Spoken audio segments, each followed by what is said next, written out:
I just replaced all my home light switches with Lutron's Caseta Smart Switches, totaling 21 switches for $1,089. Was it worth it?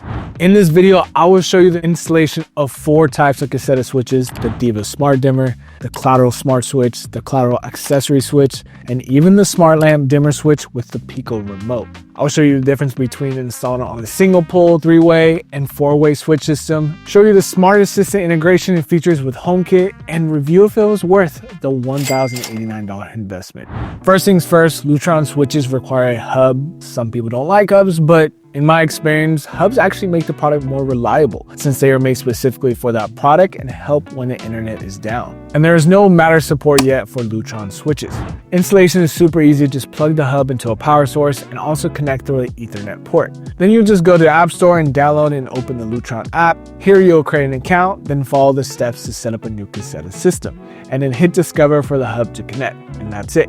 Later on in this video, I'll show you how to use the app to integrate to HomeKit and add the switches on it later. The first switch we will discuss is the Diva Smart Dimmer. This switch allows you to dim the lights with a slider button. It has LED indicators to let you know where the level is at. You just gotta make sure the lights you are installing this switch on are dimmable or they won't work. I have a dimmer switch in all my main rooms so I could set the vibe at night when we wanna wind down or watch a movie. I install these dimmer switches in both 3-way and 4-way systems. For those of you that don't know, 3-way switches control one light from 2 locations, like a top and bottom of stairs, using 2 3-way switches. 4-way switches control one light from 3 or more locations by placing a 4-way switch between 2 3-way switches. A 3-way switch has 3 terminals and 1 ground wire, and a 4-way switch has 4 terminals and 1 ground wire.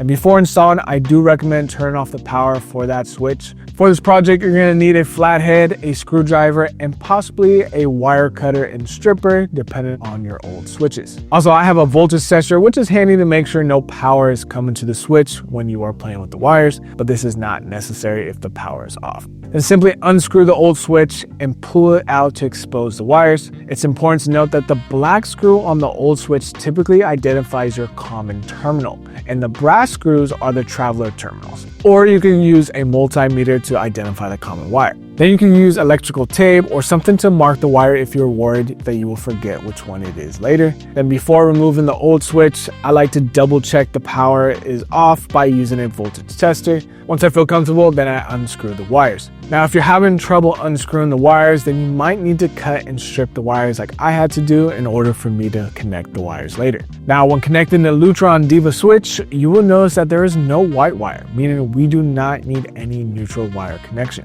which is awesome. You will connect the green wire to the copper ground wire using the provided wire nuts from Lutron. Then in no order, connect the traveler wires to the red and blue wire. Now, it is important that you note which colors are attached to the traveler wires because it has to be the same when installing in other locations for this to work. And then you will make sure the black is connected to the black common wire. You can only have 1 smart switch in a system, so you'll have to use accessory switches on the other locations. And installing accessory switches, or what I like to call dummy switches, is super easy. You just do the exact same thing, but just make sure for the traveler wires, you match the same colors as the dimmer switch we just did. Again, this is super important or the switches just won't work. Then turn the power back on and it should be working. If not, double check your wire connections and make sure they are lined up and color coordinated. Now, if you just had 2 locations, then you would be done. But if you have 3 or more locations, then you will have a 4-way switch involved. Here's what that would look like. One of the switches will have 4 wires and a ground wire instead of the normal 3 and a ground wire. The green goes to the ground wire again, but now you will take the 2 wires that are the same color as the one that is attached to the blue wire on your other locations and put them together. Then the remaining wires will connect in any order you want. So now you can control the lights at 3 or more locations. Now, if you're just doing this in a single pole system, it is actually even easier. You connect the green to the copper ground wire, then use the wire nut on the blue wire since it is not needed in a single pole system. And then just connect the remaining wires in any order you choose.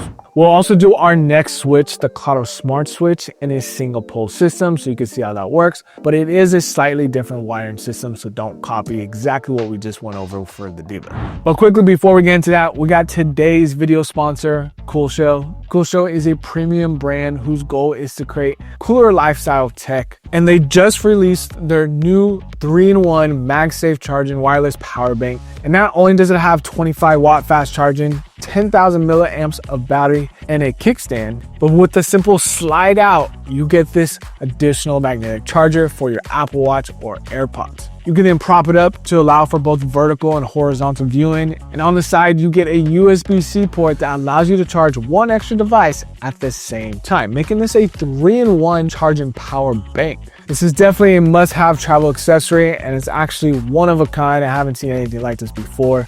So CoolShell keeps innovating their stuff. If you guys are interested in this power bank, I'll link it down below in the description. Let's get back to the video. Now let's talk about the Lutron Claro Smart Switch. This switch doesn't allow for dimming, but simply just turning on and off. This is great in rooms like pantries, bathrooms, or laundry rooms since you rarely dim the lights there. This installation is slightly different than the Diva dimmer we did. It requires these white wires in the circuit, also known as neutral wires. If there are no neutral wires, then it is not compatible with the Claro switch and it won't work. So make sure you have the neutral wires before you actually purchase this switch. And if you don't have neutral wires, then actually just go with the Diva dimmer as it does not require them. For me, I installed this switch in a single pole circuit, meaning there's only one location that controls the lights. And this one is actually a slightly different setup than a Diva dimmer single pole system. To do this, you will still use the green to the ground copper wire, but then this time the black wire attaches to the black common wire that you either identified by the black screw or using a multimeter.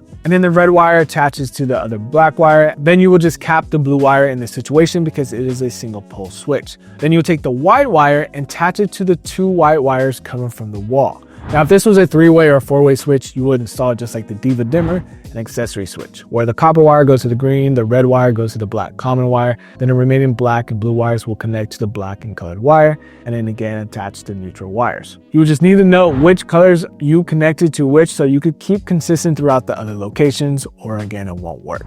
Next, we have the Lutron Smart Lamp Dimmer and Pico Remote. This is perfect for bedrooms or living rooms with table or floor lamps.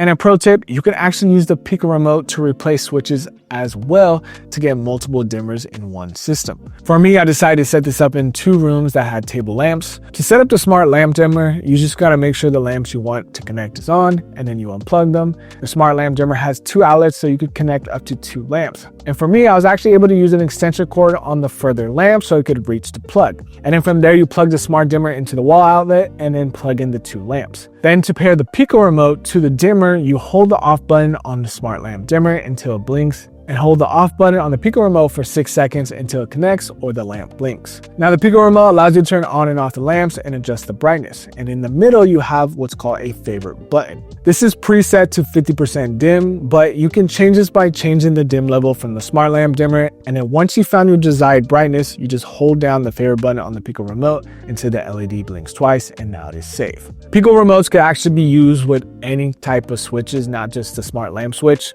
You could plug into the wall like I did here for our smart lamp switch. It's super simple. They give you this wall plate that you could attach to the wall or actually replace an existing switch, and then you slide the remote onto it and then cover it up. So now it looks like just a normal switch in your house. Mine is connected to my smart lamp switches, but you can also use the Pico Remote to actually control main lights or group lights together and control them there.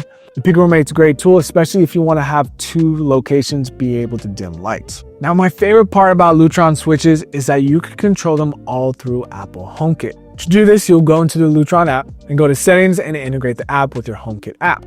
So now when you're out of light, it will actually automatically go into the HomeKit app as well. Then you just go back to settings and then choose add device. You'll simply choose the device you want to add and then hold the bottom button of the switch for 10 seconds until the LED blinks. You would then see it connect through the app and then choose the location of the light. Now you can control the light straight from the Lutron app itself. But since we integrated this with HomeKit, the lights automatically got added to the HomeKit app as well, and is already in the correct room. So now I can control the lights through the Home app. I could turn it on and off, or I could dim it right there from the app, or I can control it through Siri on all my Apple devices. Siri, turn off the dining room lights. And a pro tip is that you can create zones in the Home app to easily turn off multiple lights. For example, my living room, dining room, and kitchen are all on the same level. So instead of me telling Siri to turn off each room individually, I created a zone called second floor. And then I added all these rooms to it. So now I could just say, hey Siri, turn off the second floor lights, and it will turn them all off. Siri, turn off the second floor lights.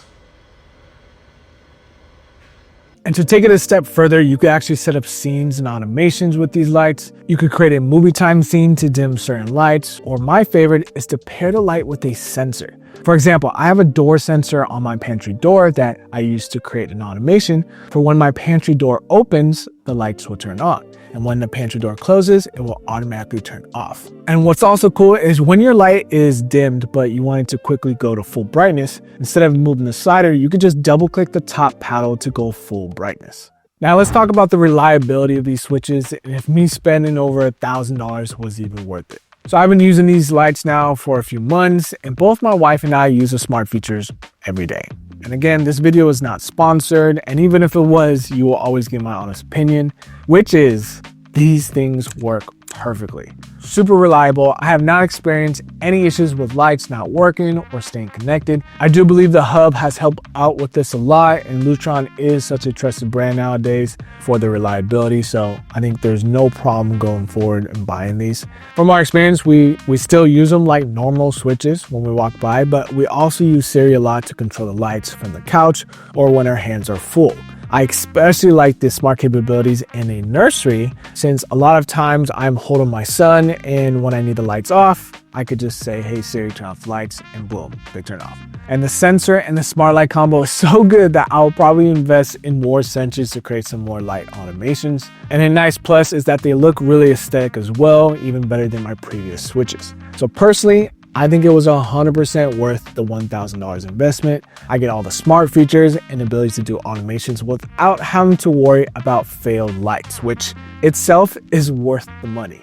And if I would have invested in smart lights rather than smart switches, this price tag probably would have been more than double that. So if you guys are interested in picking up some of these lights, I linked them below. And if you guys want to see more smart tech, then go ahead and hit the playlist somewhere on this screen and subscribe to the channel to know when those videos come out. I'll see you guys in the next one. Peace.